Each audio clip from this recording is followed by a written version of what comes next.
Good morning, Colts Nation. Welcome to the next edition of the No Horsing Around podcast, brought to you exclusively by the Lounge Room Network. My co-host Steven's off on vacation, so I thought, who better to bring on than George Bremer? One of my favorite guys. I've been following him for years. George, what the heck have you been doing this offseason? Wow, last couple of weeks just been on vacation. It's kind of nice. Recharge the batteries and get ready because long haul starts here next week. Absolutely, man. So we just on this podcast, we just dive right in and we'll just kind of go through some hot topics and some cool things, as far as it pertains to Colts world. Topic number one, just the thing we've been hearing a lot about, potential Darius Leonard, Braden Smith extensions. I know it's going to be kind of a long-winded intro to this, but, Ballard's in kind of a funny position because really two polar opposites. Darius Leonard, loud, boisterous. He wants to be known as a number one, that prototypical huge voice, eccentric. Braden Smith's on Twitter telling you how to put something in the garden. He's the total opposite. Both of them, no doubt, want to get paid. I have no doubt about that, and both will get paid. But a delicate thing that Ballard has to be, and I'm interested in your thoughts of just what's going behind the scenes, what's going to go into this. Yeah, I think most of these guys, if you're at the level that both of them are, and you're absolutely right, they're on completely different ends of the spectrum here. But as far as how they play the game, Darius has been recognized as an all-pro and a Pro Bowler. Braden Smith should have been a Pro Bowler last year. I think he was one of the bigger snubs. When you're at that level, you usually set the market for your position. So I absolutely expect Darius Leonard will be the highest paid linebacker when he signs the contract. We'll see what happens, 6 months later, a year later, how that goes.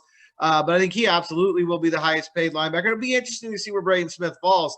I would think he's going to be top 5 at right tackle, if not number 1, just because it's the way it works. It doesn't matter. The highest paid player at the position is usually just the most recent guy whose contract came up who is good enough for his team to want to keep him. It's really that simple.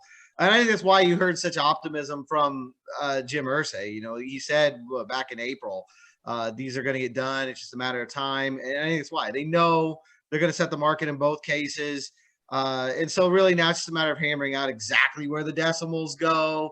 All the other little things like, is there going to be a signing bonus? They really haven't done that a lot under Ballard, so I wouldn't expect it. How's the money going to be situated? Are you going to front load it? You're going to back load it? Is it going to be even? You know how all this goes. And I imagine that's what's taking the time now. So it'll be interesting to see. I think it's better for everyone to get it done before the season, because if not, it just lingers and lingers and lingers, and you get asked about it every slow week during the season. So we'll see where it goes. But, training camp's about to start. They've got a month there. I think what's going to be really interesting this year is that period with the last preseason game, I think is August 24th, I want to say. And they don't play to start the regular season until like September 11th.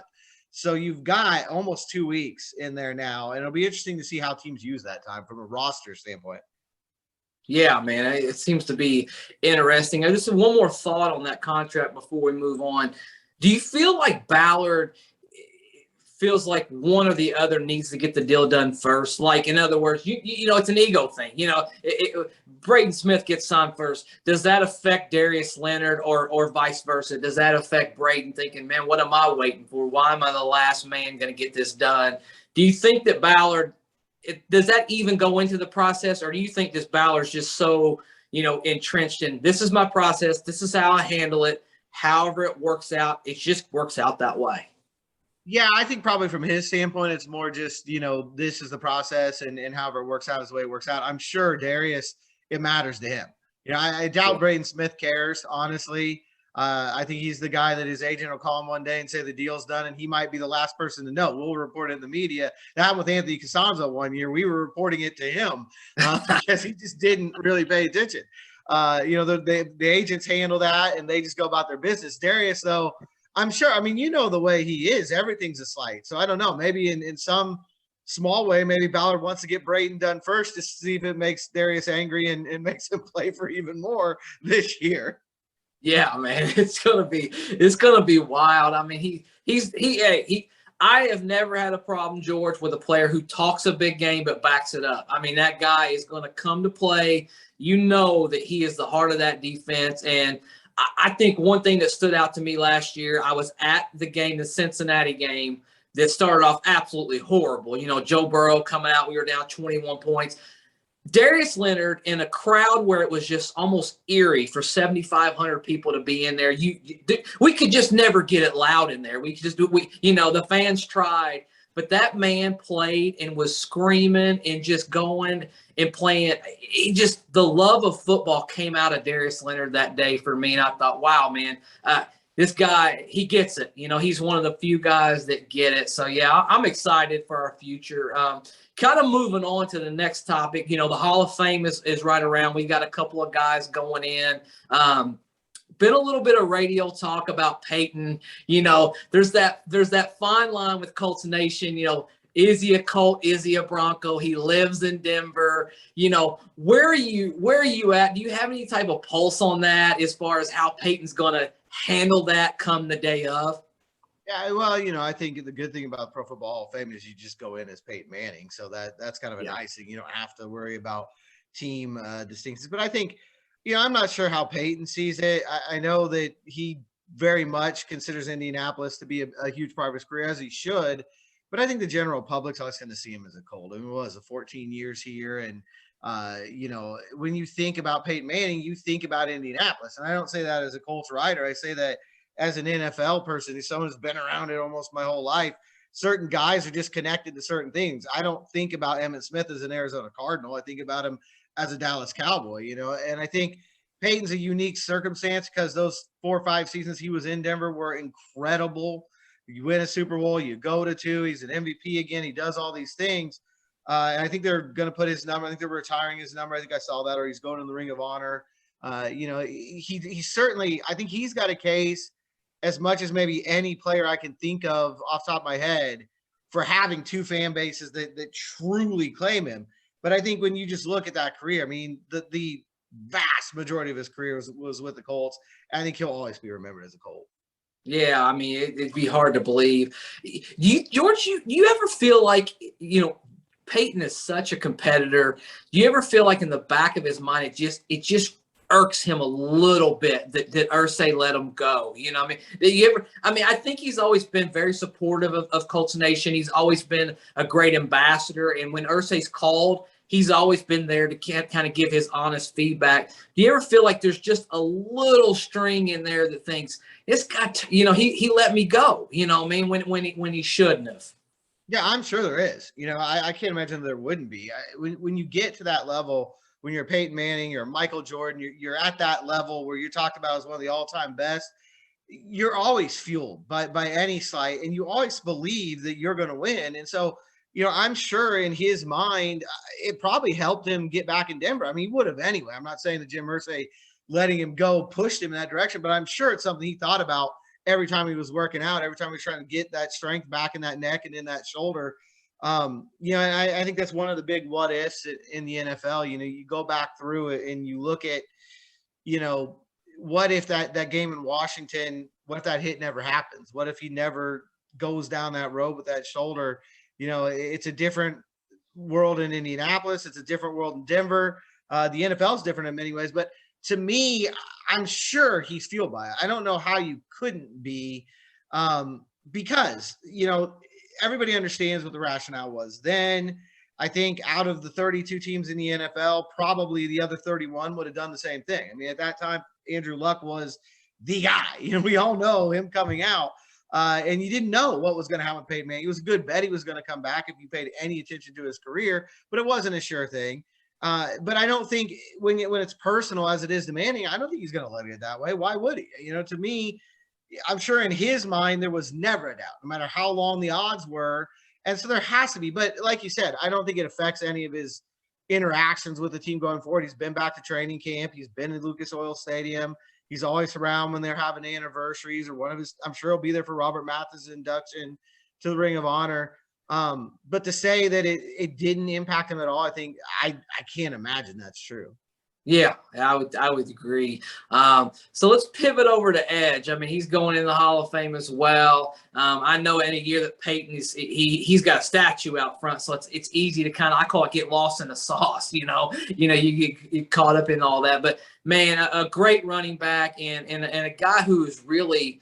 It turns out I think he's built a great relationship with Jim Irsay. I think Irsay's actually going to introduce him at the Hall of Fame this year. I don't know if there is a bigger compliment that you can give when you ask the owner of a franchise to induct you into the Hall of Fame. I just wanted a little bit of your thoughts and your feelings on Edgerrin James.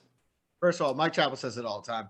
Edge is living life right. No one does retirement better than Edge. I mean, if he wakes up in the morning, he wants to go to the Bahamas, he hops on a plane, he's in the Bahamas. I mean, this guy, and he's earned it. He absolutely deserves it. I just think Edge is one of those guys that he is so underrated. In my mind, people, knock on him always says, well, he played with Peyton Manning. Obviously, that helps. Anybody who played with Peyton Manning is going to be happy about that. But same as with Marvin Harrison, I think they would have been the same player no matter where they were, no matter who they played with. You go back and you look at those first 3, 4, 5 years before the knee injury, it's incredible what Edgerrin James did. I mean, we're talking about Jonathan Taylor right now, rightfully so, because he had a great rookie season. People see great things for him. He's got a long way to go to get to where Edgerrin James was leading the league. I think 1,700 yards one year. You look, it was like 300 carries a season. I mean, he was a workhorse every sense of the word. If you're going to draw up a running back, even now in the modern game, to me, Edgerrin is a prototypical guy. He caught the ball in the backfield. He could run as hard in the fourth quarter as he did in the first quarter. I'm not sure where the weakness in his game was. He was tough as nails. He was a funny guy. I didn't really get to spend as much time around him. He was gone by the time I started covering the team, but I hear the stories from the guys that were here, and he was just, at some point they were going, I think, to Tokyo, and he didn't want to go. And he said something about the closest he was going to get to Tokyo for the exhibition game was Benihana. He's just, and he ended up going. But he's a very interesting guy, and I think he's always had that sort of, Peyton's always been that sort of intense, smoldering leader, and he's going to set the fire. I think Edge was always sort of the guy that come and pat you on the back. He was the life of the party, and you need that. I think teams need all of those guys in that locker room. And to me, Edgerrin, if he's not the most underrated running back in NFL history, he's in the top 3 or 4. Yeah, I mean, I couldn't agree more. I think he's talking to Kevin Bowen not too long ago, and I think he said just the sentiment he got was Edgerrin James marches to his own beat. You know what I mean? Like, he just literally does.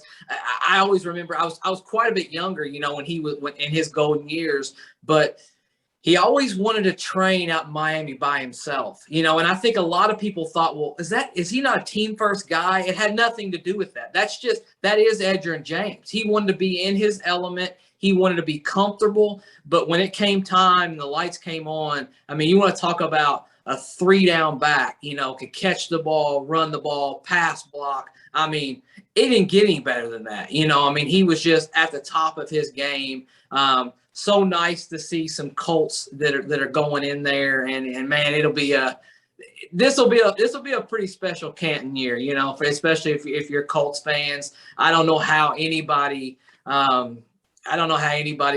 could not think those are the golden years, and that's what we're trying to live up to right now, right? We're just trying to get a little piece of that back. Hall of Fame will be extra special for Colts Nation. That's why I've got my Colts 18 and Reggie and all that on today, kind of celebrating that. But so just to kind of go into the next topic, George, training camp, we're not very long away. Kind of give us the rundown.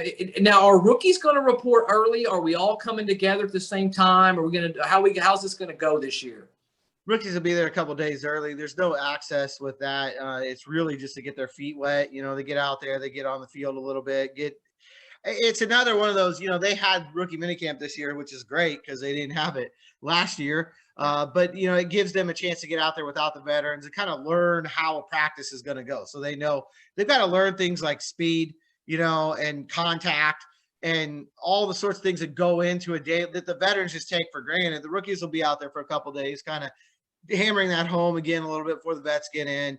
And then veterans will show up, and I think July 28th. So what are we, exactly a week, maybe 8 days away right now from being the first practice on the field. And I think what's going to be so exciting is the fans are back. Just because last year, you talked about the stadium was weird. You were in there, so fans did the best they could. They were as loud as they could be, but it was just odd. And training camp was even worse because they were at the facility. They'd done it back in 2017, I think, when they were only at the facility for all training camp. But they just, to not hear the crowd react on a big pass play, and not, to have it be relatively silent. And last year was even worse because in 2017, there was at least like 100 people a day that were out in these VIP bleachers. So there was some noise. Last year was just silent. There was music coming in, and that was about it. To get the crowd back out there, I think the players, for one, are going to love it because you talk about Darius Leonard. It doesn't matter to him. You could put him on a high school field in the middle of Louisiana in 112-degree heat. He's going to be Darius Leonard. But I think a lot of these guys, especially when we get into August, you've been in camp a couple of weeks, your body's not feeling 100%.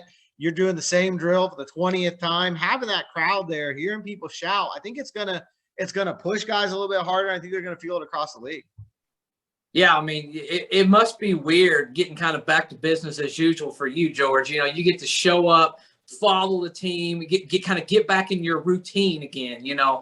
So I'm sure it's welcome for you in your world to not have to kind of be like this, go do Zoom meetings, and everything. We can actually physically talk to people. And I always feel like, football in this crazy world we live in, for about 3.5 hours, we're all the same. And I love that about football. I love what that does for people. I'm from Beech Grove. I love our community.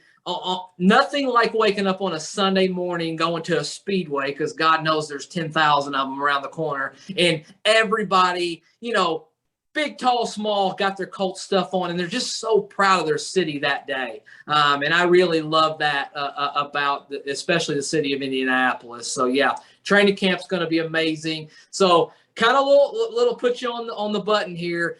Will this year be the year that an undrafted free agent is not going to make the team? I'll tell you what, it's going to be really hard. I think the running back situation is the one I look at. That's the best chance, I think, just because at some point you're going to do the math with Jordan Wilkins. And I think if you could get a return for him somewhere else, you hear the news today on Cam Akers out there with the Rams, a terrible, terrible situation for him. They're going to be looking for somebody, if you could get a 7th round pick, if you could get maybe depth in another position and you move him out, then maybe all of a sudden you open a door for Deion Jackson. But I think it's going to be really hard. Last year I thought was a chance, honestly, because there were no preseason games, and the streak lived on through it. This year, I don't know. A kicker helped keep it alive last year. There's no obvious path. I think in years past, you've always kind of said, look at tight end, look at wide receiver, look at, corner, wherever. There's a spot there where there's an undrafted guy and you feel pretty confident that they've got a chance there. This year, you never say never. It's happened every year for a reason, but I think this year is going to be really, really hard. If I had to put money on anybody, it would be Deion Jackson, but I think it's going to take some movement elsewhere on the roster to make it happen. Yeah, another guy I was kind of interested in, I believe we signed Eddie Pinheiro in the offseason. Do you feel like this is just bringing in a veteran body to kind of push Hot Rod, or do you think this is legitimate? Like they have a legitimate concern and they really want to see him go out there and kind of win that job, for another season? I think it's a little bit of both. I think it's mostly just getting a veteran guy in there and making him earn the job, because that's the way Ballard is. I don't know any year he's come in here where a young guy hasn't had somebody behind him, at least at one position, and usually at multiple positions. Even there's a lot of teams that wouldn't have brought back Marlon Mack this year. They would have just said, well, Jonathan Taylor did such a great job, even though Mack's very affordable. We're just going to move on. And I think part of that in Ballard's mindset is, okay, you had a great year, Taylor. You're going to have to back it up because we got a guy behind you who we know will go and do the job. I think it's the same thing for the Colts now. Don't coast through this camp. You won a competition a year ago. You had your high moments. You had your low moments of missing Buffalo. I'm sure haunted Hot Rod throughout the season, the off season. And I think it's a sign to him, as it is to everybody on the team. There's no free passes. If there ever were in Indianapolis, I don't really recall there being a time there was. There are absolutely no free passes right now. It's not just, they talk about competition all the time. It's not just words. You've got to go out there. You've got to earn that spot. And to me, that's all that is. If Eddie Pinheiro comes in and Hot Rod takes a step back, you've got a guy who's been there, not a long resume in the NFL, but a guy who's been there who can take that job. So it's a legit competition. I think they hope and expect Hot Rod wins it.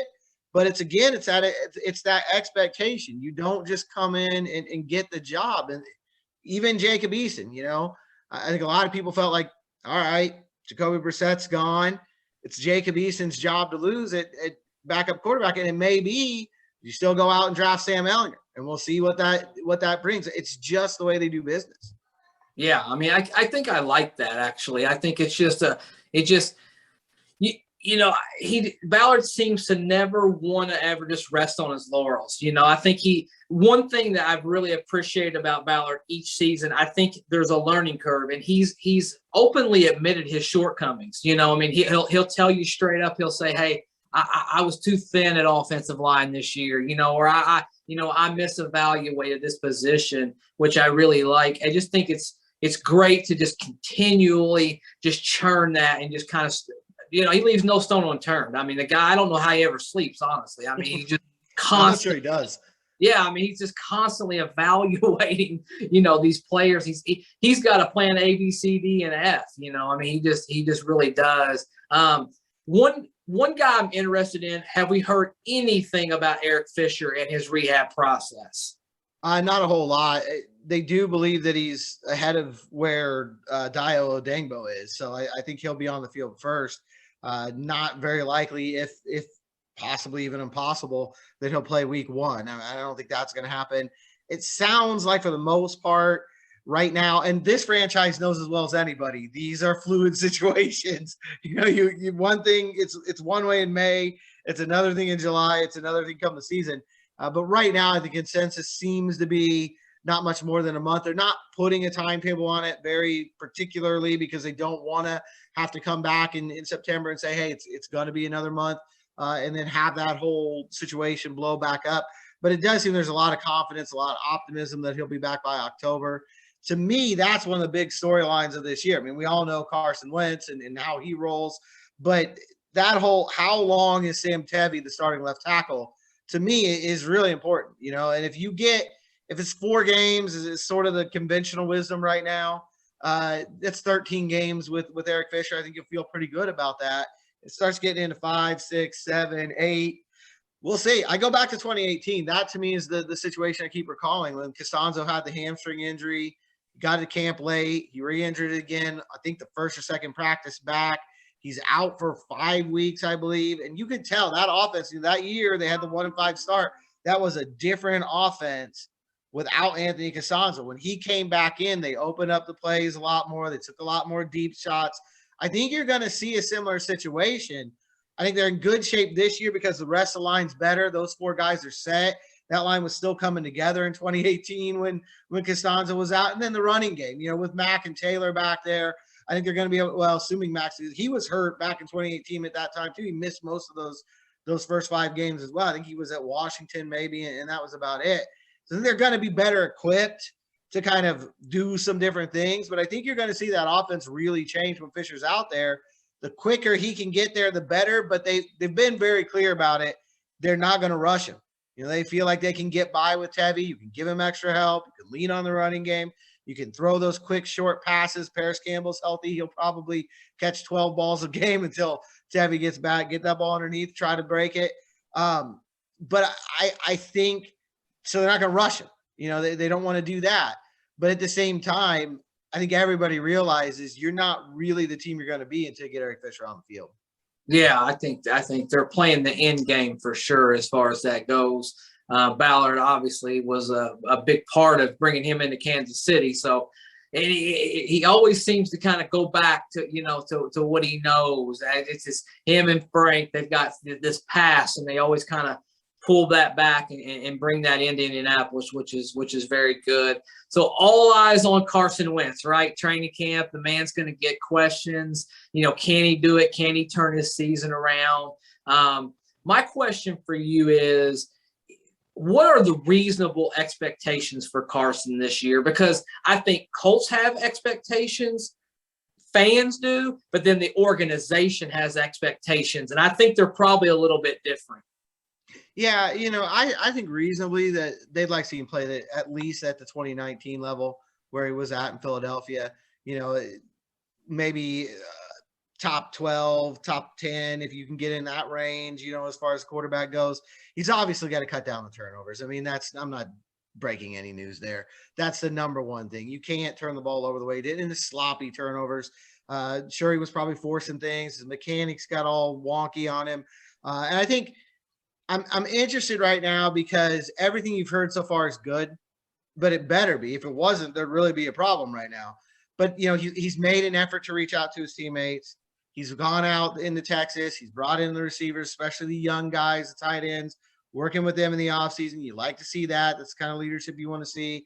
I know he's reaching out to the offensive line. They're going to try to get together, have some barbecues here, get some camaraderie built there.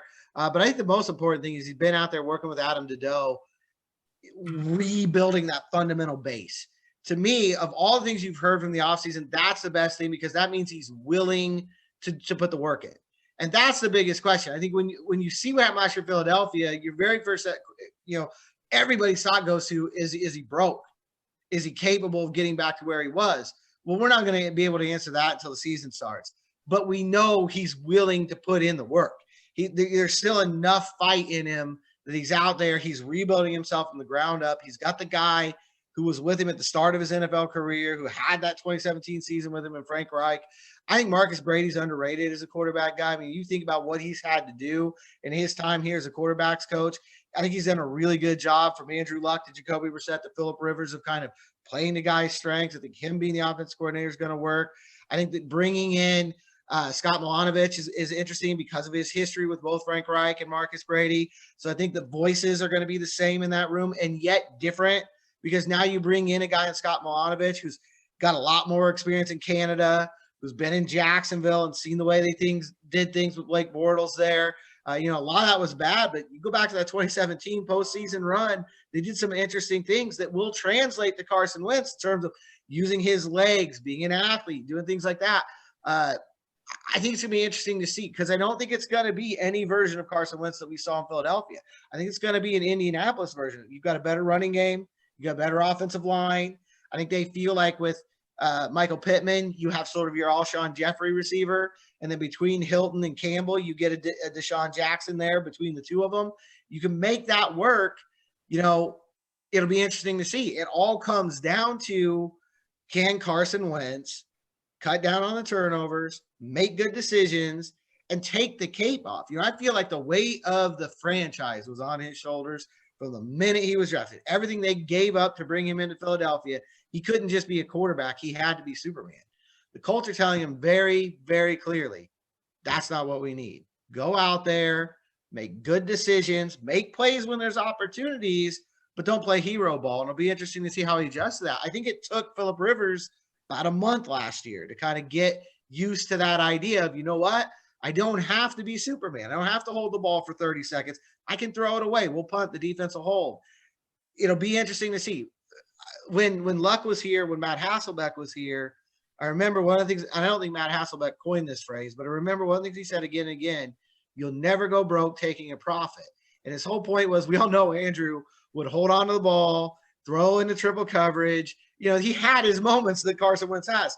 And the whole point for Matt Hasselbeck was sometimes the dump down, the check off is the best thing. Sometimes throwing the ball away, live to get that next down. And I think if Carson Wentz buys into that philosophy, this will be a really good offense. It took Rivers about a month, and he was a 17-year veteran. So we'll see how long that time frame is with Wentz. But to me, that's the whole key. When he buys into the most important snap is the next snap, this could be a really good football team. Yeah, I think the one thing, George, for me, and I just keep telling people in my small circle, I'm not so interested in what Carson Wentz does while he's on top. I want to see how he responds to the negative moments, because it's just, I don't care if you're Tom Brady, Peyton Manning, Aaron Rodgers, Drew Brees, it doesn't matter. It's inevitable. There's going to be some down moments this year. You're going to have some bad losses, criticism through the media. Now, God knows, I'd like to think the Indy market is a little more gentle than the Philadelphia market when it comes, and the fan base as well. I think that has a lot to do with it. But Ballard, I was listening to him in an interview the other day, and one thing that really stood out to me, he said, listen, we're not really asking him to be extra special. There's going to be times where we do ask him to be special, but not every single down, that we're asking that from him. They're just trying to put him in a really good position and build a solid football team around him. So, man, I don't think anybody bigger than Frank Reich and Chris Ballard need this trade to kind of pan out, right? Like they've really, really taken a leap of faith with him. I mean, especially in a year where this draft was, the consensus anyways was it was loaded with rookie talent, so we'll see. Speaking of Pittman Jr., he's my most excited guy from training camp. I just think that natural, the next step he's going to take. Is there anybody on either side of the football that you think, man, he's going to be pretty fun to cover this year? I think the guy, and I don't know how it's going to end, and I think that's why it's interesting to me, is I don't know which direction this is going, but the guy I'm most intrigued with is Marvell Tell. I thought he had flashes in that rookie year, but it's a very, very small sample size. But there's an opportunity there. I mean, that third corner job is up for grabs. They've said it. It's no secret to anybody. Rockison has got to get, he's got to get his stuff together. He's got to get that discipline down. Stop getting those big flags. I think they have a lot of confidence in Isaiah Rodgers, and I think that's going to be interesting to see too. I think he turned some heads in that Buffalo game when he kind of got thrown into the fire. They want to see if there's more there. But Tell, to me, is the one going into last year before he opted out. I thought this is going to be an interesting situation. He's got that length. He's that sort of Seattle-style guy coming over from safety to corner. He's not afraid to stick his nose in there. He's going to be a physical guy. We just haven't seen enough of him on the field. I mean, 4 games or something? It's a very small sample. So it'll be interesting to see after a year off, where's he at? But that's a guy to me that if he can step forward and he can be a legitimate number 3 corner, a lot of the things that you're worried about in that secondary kind of go by the wayside. If he can lock down that spot, or Rockison or Isaiah Rodgers, if they can get somebody that they don't have to worry from down to down about, I think the whole defense changes, honestly, because I think the other guy's Kwity Paye. I mean, we talk about, pushing guys and competition on the roster. This is a rare rookie who they basically said, it's your job, go get him. You look at Justin Houston's gone, Denico Autry's gone. They didn't bring in any veterans, to kind of fill out that spot. I think Al-Qadim Muhammad is a leading returning sack guy with like 9 career sacks right now on the roster. There's a lot of hope that Kamoka Toure is healthy and he's going to take that step forward. There's hope that Odangbo will be ready to go at some point during the year. But there is so much, to me, there's so much pressure on Kwity Paye's shoulders. He doesn't have to actually be a 12 to 15 sack guy, but he's going to have to be an 8, 9, 10 sack guy, I think, because they're really saying this guy's our first round pick and he's our pass rush. And I've not seen that in the Ballard era. Every time it's been, they are hoping he's going to start, but you've got this guy behind him. Paye's there's no safety net, I feel like, with him. Yeah, you're right. I mean, I think Matt Eberflus said it, in the interview right after it. They said he's claimed him. He said you are the starting defensive end, and that's out of character for the Indianapolis Colts to just come out day one and say, hey, he said that's you right there, number 1 on the depth chart. And I thought, wow, I mean, like I think if more than anything, we need pressure from Kwity Paye. I don't know if the numbers matter as much, but he has got to apply that constant pressure. And I remember back Dwight Freeney kind of starting up as that rookie. It took him to about week 5, 6, 7, maybe even 8 to really start ramping up and really it's just that muscle memory, putting all of those practice reps into play and those game reps into play. But I think he's got the potential to be special, and we all know how Ballard does. I mean, there's hyperbole and then there's real excitement. There was real excitement in that room when they got Dio to go along with Quiddy. They really felt like they just did something. I mean, I don't think that was something they had to manufacture. I think that was I mentioned this on the podcast after. That's the fastest card in the draft I saw turn in. I mean, that thing was, lightning speed. I mean, it was, I don't know, 30 seconds went by and it was the Colts pick was in. So, yeah, it's going to be a very interesting training camp. Before I let you go, George, what are you writing about? What you going to be doing? Let everybody know where they can find you, all that good stuff. Yeah, I'm a chill here for the rest of the week in Virginia, and then we are going right into the 5 most important guys on the roster. We talked about a lot of them right now going into training camp. Carson Wentz, obviously, right at the top of the list. I think it's going to be – this, to me, is a really important season in the Ballard Reich regime. Obviously, Jim Irsay has tremendous faith in these 2 men, and they feel like, as you said, they feel like this they're back on the path, to contention and the championship contention. I think this is a year they don't maybe necessarily have to win the division title, but they've got to be there. They've got to be at least where they were last year, neck and neck with Tennessee, down the stretch. I think they need to show some people. They need to get a playoff win under their belt. I know they did back in 2018, but I think you need to have that forward momentum this year. I think if not, you're going to start hearing some rumblings. Not from the owner necessarily, but I think the fan base is restless. It's been a long rebuild. When Andrew Luck came in, we were talking about that whole Peyton Manning situation. It was supposed to be seamless. He comes in, you start the next era. Obviously not the way it's gone. And I think the fan base is tired of hearing wait till next year. I think they want to feel like there's a chance right now. And I think this team has to deliver. And I think that's going to make it a really interesting season. Yeah, man, I couldn't agree more. Exciting times for the Indianapolis Colts. Exciting times for guys like you, because you really get that vibe that this team is on the verge of something special. Health is the underlying, caveat to all of that for every NFL team. But if we can stay healthy, we might really build something special. Take that AFC South back, I went on record saying I think the Indianapolis Colts are last year's Buffalo Bills will be like the Indianapolis Colts this year. I think we can be special. But George, man, as always, thank you so much for coming on, hopping on. Have a good time out there, and we'll look forward to checking in with you later on down the road. Absolutely, man. Anytime. Absolutely. Thanks, bud. Thanks.